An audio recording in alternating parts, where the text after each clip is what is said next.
मित्रांनो funny comments. आमचं लग्न होऊन 1 वर्ष होत आलं तरी पण आम्हाला मुलबाळ नाही काय. मग बरेच जण म्हणतात महेशराव कधी पाळणा हलणार, कधी तुम्हाला मुलगा होणार. मित्रांनो मला मुलबाळ नकोयच. सध्याची दुनिया एवढी डेंजर झाली, एवढी खतरनाक झाली.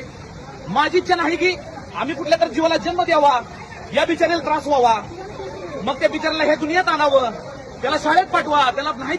म्हणजे दादानो मला कुठल्या आत्म्याला जन्म देऊन या दुनियात त्रास द्यायचा नाही. सो मी कधीच मला मुलबाळ नकोय. कारण माझी मुलगी ही माझी बायकोच आहे.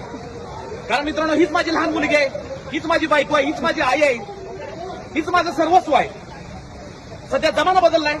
तुम्ही पण शक्य असेल तर मुलबाळ पैदा करू नका. तुझ्या आईने जर असा विचार केला असता तर तू आला असता का ही दुनिया बघायला. किती रे येड जावा तू महेश. गुरुजी तुम्ही जिवंतपणी समाधी का नाही घेत. तुझ्यात प्रॉब्लेम आहे ते सांग की. 100 येडी मेली तेव्हा हे येड जावा पैदा झालं. अरे तुझं बंद झालंय ते सांग ना. गुरुजी पोटात घ्या तुम्हीच प्रेग्नेंट दिसताय. याचं कारण नरेंद्र मोदी आहे. सरळ सरळ सांग की तू अणगा आहेस. लाईक आणि सबस्क्राईब करा.